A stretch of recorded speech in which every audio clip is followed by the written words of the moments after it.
नमस्कार दोस्तों। हम पहला पाठ पढ़ रहे थे कक्षा 9वीं का भारतीय वसंत गीत। तो पहले पाठ में हमने इसको रीड तो कर लिया था, लेकिन इसका अर्थ अभी हम दोबारा से करेंगे। प्रथमः पाठः, पहला पाठ। जैसा कि आपको पहले बताया, प्रथमः अर्थात होता है संस्कृत में फर्स्ट, प्रथम। और ये रैंक होता है। रैंक जैसे पुल्लिंग में होता है तो प्रथमः, द्वितीयः, तृतीयः, चतुर्थः, पंचमः, षष्ठमः, सप्तमः, अष्टमः, नवमः, दसमः, इस तरह से बोला जाता है। और यदि स्त्रीलिंग का शब्द होता है तो हम बोलते हैं प्रथमा, द्वितीया, तृतीया, चतुर्थी, पंचमी, षष्ठी, सप्तमी। जैसे कक्षा स्त्रीलिंग का शब्द है तो उसके लिए प्रथमा कक्षा, द्वितीया कक्षा, तृतीया, चतुर्थी, पंचमी, सप्तमी। अगर आपको बताना हो आप कौन सी क्लास में पढ़ते हो, आप नवमी हम नवमी कक्षायाम पठामी, ऐसे बोला जाएगा। और नपुंसकलिंग के लिए प्रथमम, द्वितीयम, तृतीयम, चतुर्थम, पंचमम, षष्ठम, सप्तमम, ऐसा बोला जाता है। तिथि जो हम तारीख बताते हैं हिंदी में, तिथि स्त्रीलिंग का शब्द होता है, इसलिए प्रतिपदा, द्वितीया, तृतीया, चतुर्थी, पंचमी ऐसे बोला जाता है। एकादशी बोला जाता है, द्वादशी बोला जाता है, पंचमी, पंचदशी, सॉरी, पंचदशी बोला जाता है। इस तरह से स्त्रीलिंग के शब्द प्रयोग किया जाता है। यहाँ पर पाठ शब्द पुल्लिंग का है, इसलिए इसका जो ये शब्द आया है संख्यावाची शब्द, ये इसको भी पुल्लिंग का है किया गया। प्रथमः पाठः भारतीय वसंत गीति ही है ही। अयम पाठः, यह पाठ आधुनिक संस्कृत कवि, आधुनिक संस्कृत कवि पंडित जानकी वल्लभ शास्त्री शास्त्रिणः, शास्त्री का काकली इति गीत संग्रह, उनके काकली नामक गीत संग्रह से संकृतोस्ति संकलित किया गया। प्रकृति सौंदर्य अवलोक्य, प्रकृति का सौंदर्य देख करके, एव सरस्वत्याः वीणायाः, देख करके ही सरस्वती की वीणा का मधुर झंकृतयः, मधुर झंकार प्रभवितुम शक्यते, उत्पन्न किया जा सकता है। इति भावना पुरस्सरम, इस भाव को आगे बढ़ाते हुए कवि प्रकृतेः सौंदर्यम वर्णयन्, कवि पंडित जानकी वल्लभ जी प्रकृतेः सौंदर्यम वर्णयन्, प्रकृति का सौंदर्य वर्णन करते हुए सरस्वती वीणा वादनाय संप्रार्थयते, वो सरस्वती को वीणा वादन के लिए, प्रकृति के सौंदर्य का वर्णन करते हुए वीणा वादन के लिए सरस्वती जी से प्रार्थना कर रहे हैं। तो इस पाठ में हम क्या देखेंगे कि सॉरी, इसमें कविराज महोदय प्रकृति के सौंदर्य का वर्णन करते हुए माँ सरस्वती से वीणा वादन के लिए कह रहे हैं। आते हैं अर्थ पर सीधे हम। तो निनादय नवीनामये वाणी वीणाम, अये वाणी, ये नवीनाम और अये ये दो शब्दों से मिला के बना हुआ है। तो अये वाणी, वाणी कहा गया सरस्वती, क्योंकि वाणी की देवी हैं, बुद्धि की देवी हैं, और भाषा की देवी हैं, वाच शक्ति की देवी हैं, वाग देवी कहा जाता है। वाग मतलब भाषा, ठीक है। तो उसकी देवी, इसलिए वाणी भी उनको कहा जाता है, तो वाणी कहा जाता है। तो हे वाणी, संबोधन में हम इस तरह से एक वचन में बोलेंगे हम, हे वाणी, यानी हे सरस्वती जी, निनादे, निनादे अर्थात बजाइए, निनाद होता है आवाज करना, और निनादे मतलब बजाइए। नवीनाम वीणाम, नए वीणा को बनाइए, बजाइए, यानी नई वीणा आज बनाइए, बजाइए आप। मृदुम गाय गीतिम, मृदुल गीत गाइए, मृदुल अर्थात होता है कोमल या मीठा, मीठा गीत गाइए। मृदुल गाय गीति, मृदुल गीत को गाइए। ललित नीत लीनाम, और ललित कहते हैं प्रिय को, जो प्रिय हो, बहुत अच्छा लगता हो मन को, उसको ललित बोलेंगे। मनोहर, तो जैसे कोई पुष्प आपको बहुत अच्छा लगता है, बोलो ललित पुष्पम, बहुत ज्यादा मन को मनोहर, मन को अच्छा लगने वाला पुष्प है ललित मनोहर। बच्चों की जो बाल लीला होती है, बच्चे जो खेलते हैं, जिस तरह बोलते हैं, जिस तरह से छोटे छोटे हाथ होते हैं उनके, वो कुछ भी काम करते हैं, खेलते बोलते हैं, शरारते करते हैं, तो बहुत अच्छा लगता है, तो उसको ललित कला कहते हैं। ललित नीति लीनाम, ललित नीति पूर्व, मनोहर प्रिय, लीला मनोहर, ये ललित मतलब मनोहर, और नीति कहते हैं नियम, अर्थात जो क्या करना चाहिए क्या नहीं करना चाहिए, ऐसे नीति, और लीन मतलब होता है उससे युक्त हो, यानी वो उसमें पूरी तरह से विराजमान हो। तो प्रिय और नीति युक्त, नीति युक्त, नीति से परिपूर्ण गीत को गाइए, यानी बहुत अच्छा जो हमें प्रेरणा देने वाला हो ऐसा गीत गाइए। मधुर मंजरी पिंजरी भूतमाला, वसंते लसंती ही सरसा रसाला। मधुर मंजरी, मधुर कहते हैं मीठे को, और प्रिय को भी बोल सकते हैं। मंजरी, मंजरी कहते हैं आम के पेड़ पर आने वाले, आम आने से पहले उसके बौर कहते हैं उसे, मंजरी कहते हैं उसको, कहा जाता है। आम के फूल होते हैं एक तरह से, आम आने से पहले आते हैं। तो मधुर मंजरी, तो बहुत ये मीठे मंजरियां, पिंजरी कहते हैं पीले रंग को, पिंजरी भूतमाला, वो पीले हो गए हैं, यानी मीठे, मीठे, इसको मोजरा कहते हैं हिंदी में। तो मीठे आम के मंजरियों से युक्त, आम के मंजरियों से, भूतमाला, पिंजरी भूतमाला, भूत मतलब हो गया, पीला हो गया है, ऐसी माला कहते हैं जो एक साथ बहुत सारा लगाओ तो उसे हम माला कहते हैं। जैसे पर्वत एक के बाद एक बहुत सारे रहते हैं तो हम बोलते हैं पर्वत माला, ठीक है। तो इसी तरह से इसको माला कहा जाता है, माला या पंक्ति, ऐसे ऐसे शब्दों का प्रयोग किया जाता है। मधुर मंजरी पिंजरी भूतमाला, मधुर मंजरियों की पीली हो गई मंजरियों की लाइन, वसंते, वसंत काल में, वसंत कब आता है, ये फरवरी मार्च का समय जो होता है इसको वसंत काल कहते हैं। वसंते, वसंते लसंती ही, लसंती मतलब होता है जो बहुत प्रिय, अच्छा लगता है, मनोहर लगता है, उसको बोलेंगे लसंती ही, लसंती। इही, इह मतलब यह, रसंती ही, सरसा रसाला, सरस होते हैं बहुत आनंददायी हो जाना, रस युक्त हो जाना। और रसाल कहते हैं आम को, या आम के पेड़ को भी रसाल कहते हैं, रसाला। तो मधुर पीली मंजरियों से, पीली मधुर मंजरियों से युक्त हो जाते हैं वसंत में ये आम, रसीले आम, मधुर आम, मधुर पीले मंजरियों से युक्त हो जाते हैं वसंत काल में। कलापा ललित कोकिला काकली नाम, कलापा कहते हैं समूह को, झुंड को। तो समूह ललित, ललित मतलब फिर हो गया प्रिय, प्रिय जो अच्छा लगता है, मन को हर लेता है, ठीक है वो।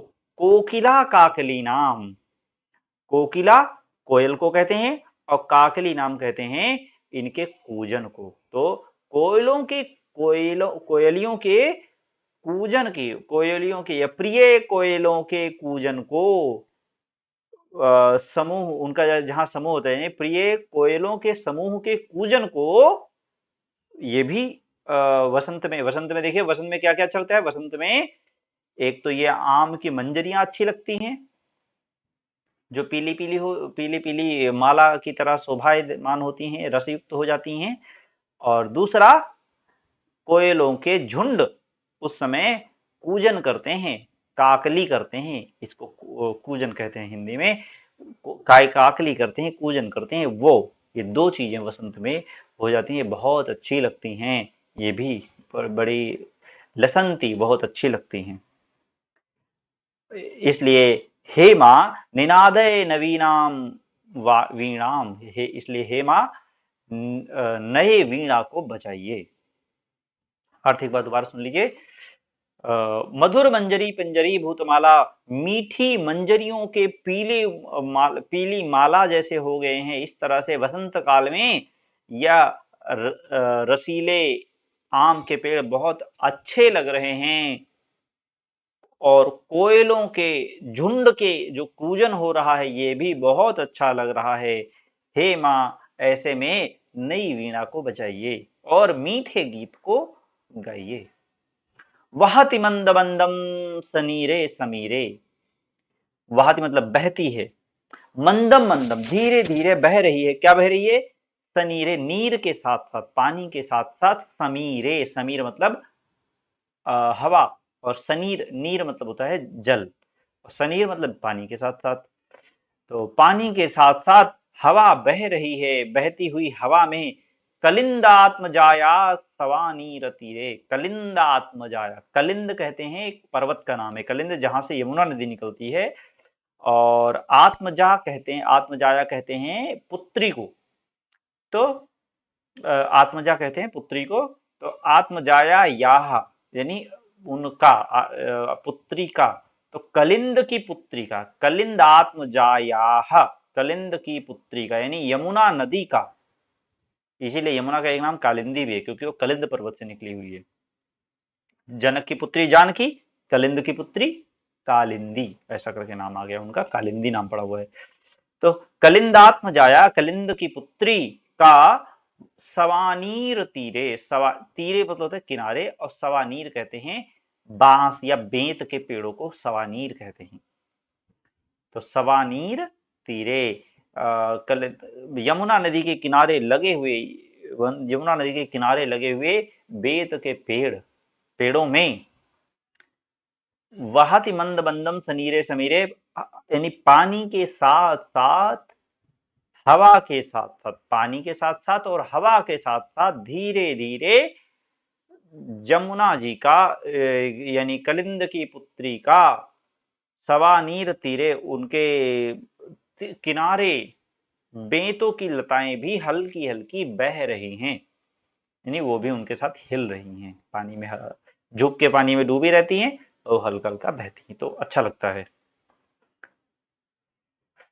नताम पंक्ति मावलोक्य, झुकी हुई, ये बांस या बेंत, पतले पतले लंबे लंबे होते हैं तो ये झुक जाते हैं, तो झुके हुए नताम पंक्ति मावलोक, एक साथ बहुत सारे लगे पंक्ति होते हैं, कह सकते हैं मैंने, नताम पंक्ति मावलोक्य, तो ऐसे सब बेतों के पंक्ति को, जो झुकी हुई पंक्तियों को देख करके, मधुवाधवी नाम, और लताओं की पंक्ति को भी देख करके, लताएं भी पेड़ों पर लटकी, जब आप जो जंगल में कभी जाएं किसी, तो देखिए जंगल के बीच से जो नदी गुजर होती है उसके आसपास जो पेड़ बहुत सारे होते हैं, उन पेड़ों पर बहुत सारी बेल लटकी हुई होती है, और जब वो बेल लटकी हुई होती है तो वो भी पानी में लटक रही होती है, तो वो भी अच्छी लगती है, और पेड़ भी कहीं कहीं झुके रहते हैं तो वो पेड़ भी बहुत अच्छे लगते हैं, बांस आदि के पेड़ होते हैं तो वो उसमें झुक जाते हैं और झुककर पानी को भी छू रहे होते हैं कई बार।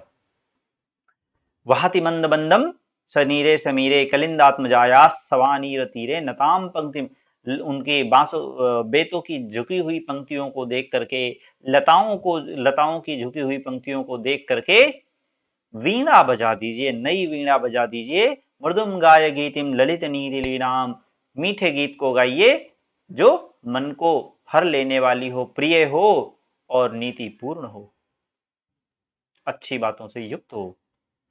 ललित पल्लवे पादपे पुष्प पुंजे, ललित कहते हैं फिर वही प्रिय, अच्छा, मनोहर, मनोहर पल्लवे, पल्लव कहते हैं आम के, किसी भी वृक्ष का निकलने वाले छोटे छोटे नए पत्ते होते हैं उनको पल्लव कहते हैं।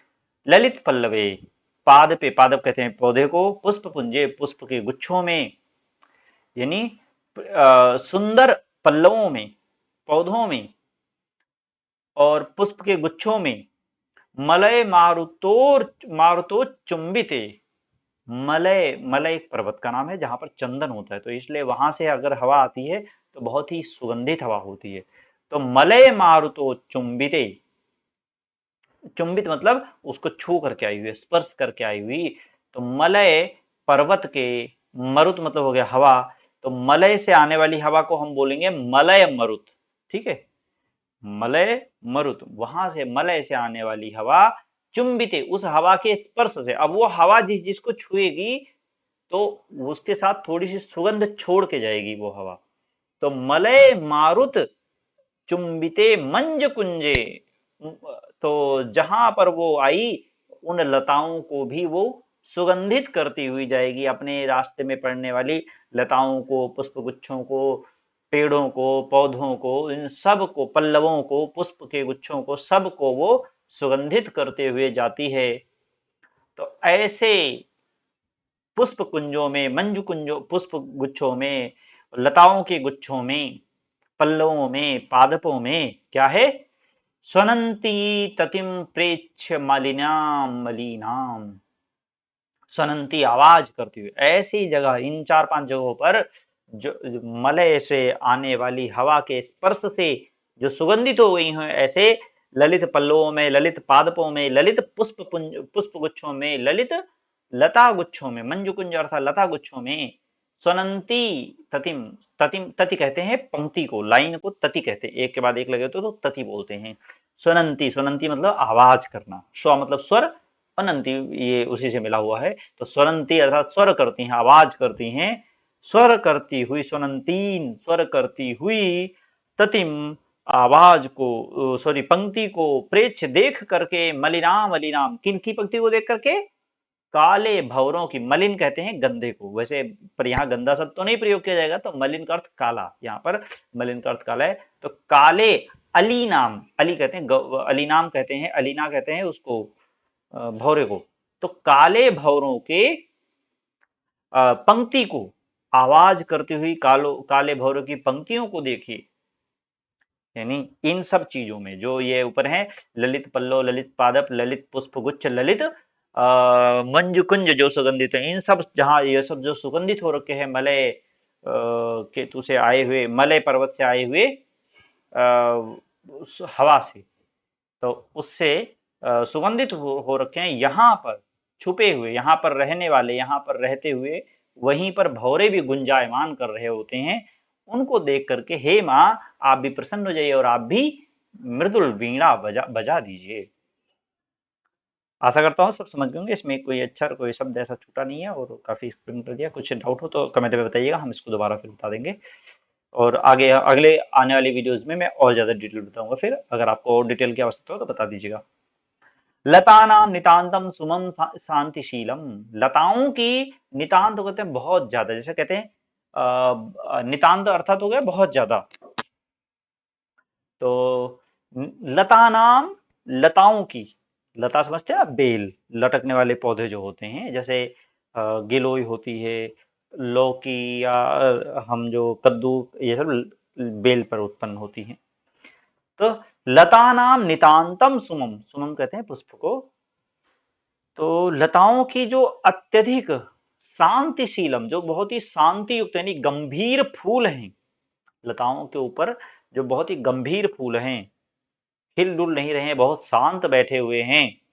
यानी हवा नहीं चल रही हुई तो शांत बैठे होंगे, तो जब हवा नहीं चल रही है, ऐसे शांत बैठे हुए गंभीर पुष्प के गुच्छों को, पुष्पों को जो लताओं पर बैठे हुए हैं, चले ये चल पड़े, उच्छलेत उछल पड़े, कांत सलिलम, कांत कहते हैं साफ सुथरा, बहुत ही अच्छा चमकदार साफ सुथरा स्वच्छ, सलिल मतलब जल, साफ सुथरा जल, सलीलम लीला के साथ, लीला कैसे कहेंगे, अटखेलियां करना और हरकतें करना, इसको हम लीला कहेंगे। जैसे बच्चे कुछ हरकतें करते हैं उनको बाल लीला कहते हैं, भगवान को हरकतें करते हैं अच्छा लगते हैं तो हम उन्हें बाल भगवत लीला कहते हैं। तो इस तरह लीला करते हैं। तो सलीलम, सलीलम जो लीला करने के साथ, ये अटखेलियां करने के साथ साथ चलने लगे और उछलने लगे। चलेत मतलब चलने लगे, उच्छलेत मतलब उछलने लगे, चलेत उच्छलेत चलने और उछलने लगे। कांत सलीलम, कांत कहते हैं वैसे तो प्रकाशित को कहते, सूर्यकांत बोलते ना, सूर्यकांत सूर्य के एक मणि का नाम होता है, जो सूर्य की रोशनी पड़ते ही बहुत तेज प्रकाशित हो जाता है, हीरा एक तरह का होता है, तो सूर्यकांत। तो वैसे ही कांत अर्थात होता है प्रकाशित होने वाला, या तो कांत हम यहाँ पर किसे कहेंगे, जो निर्मल है, निर्मल को भी कांत कहते हैं। तो कांत सलिलम यानी स्वच्छ निर्मल जल है, सलिल अर्थात जल, सलीलम लीला के साथ चलें और उछलें। तवाकर्ण वीणाम आपकी वीणा को सुन करके, तव मतलब आपकी, आकर्ण मतलब सुन करके, आकर्ण मतलब सुन करके, आपकी वीणा को सुन करके, ठीक है। अदी नाम नदी नाम, आपकी वीणा को सुन करके क्या करें, चलेद उच्छलेद जो ये चलने लग जाएं, उछलने लग जाएं। निर्मल जल है जो ये लीला के साथ क्या करने लगे, लीला के साथ ये चलने उछलने लग जाएं। और आपकी वीणा को सुन करके, और कैसी वीणा, आदि अदी नाम, ओजपूर्ण जो है यानी जोश भर देने वाली, संचार वो क्या कहते हैं, ओजस्विता का संचार कर देने वाली, ठीक है, शक्ति का संचार कर देने वाली अदी नाम, विनाम, अदी नाम और नदी नाम, नदियों के, ये जो ये सब है ना, नदियों का जल, सलिलम जो है, सलील का विशेषण यहाँ पे आया है, सलील जो है ये नदी, नदियों का जल लीला के साथ उछलने और चलने लगे। आपकी वीणा का स्वर सुन करके। अदीनाम, अदीनाम का अर्थ है, हाँ, ये नदी नाम का अर्थ हो गया, सॉरी, नदी का तो अर्थ हो गया नदी का जल। नदी नाम सलिलम, सलीलम चलेत उच्छलेत, नदियों का जल लीला के साथ चले और उछले। तवा करने वीणाम अदीनाम, आपकी वीणा को सुन करके ओज पूर्ण, और ये वीणा का विशेषण आया है अदीनाम, अदीनाम वीणा, यानी आपकी जो अदीन वीणा है, यानी जो दीन युक्त नहीं, दीन समझते हैं ना, जो जैसे दया करके कहते हैं उसको दीन कहते हैं, तो आपकी यानी बहुत ही प्रचंड स्वर को या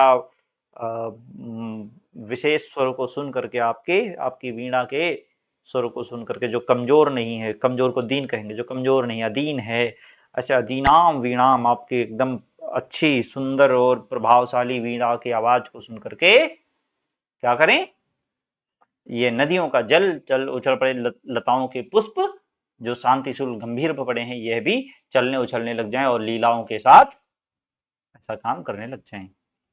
ऐसा निनादे निनादे ऐसी वीणा आप लोग बजाए, निनादे नवीनाम वीणाम, हे अये वाणी, हे वाणी ऐसी नई वीणा को बजाइए। तो मित्रों, आशा करता हूँ आप इस पूरे पाठ का अर्थ तो समझ गए होंगे। अगर कुछ कठिनाई हुई है तो आप बताएंगे, तो हम कमेंट में इसको हम ठीक करेंगे। और बस कोई नई बात रहेगी इसमें, कुछ व्याकरण के आए हुए हैं जैसे, उनको हम आगे करेंगे ही। अ, आपको कुछ चलेत उच्छलेत ये है, जैसे इसमें प्रथम वर्ण का तृतीय वर्ण में परिवर्तित हुई व्यंजन संधि आई हुई है। बाकी संधियों का यहाँ पर बहुत अच्छा उदाहरण है, और आगे पाठ के प्रश्न उत्तर में होगा, उसको हम लोग करेंगे, तो आप लोग वहाँ देखिएगा। धन्यवाद, मिलते हैं अगले वीडियो में। नमस्कार।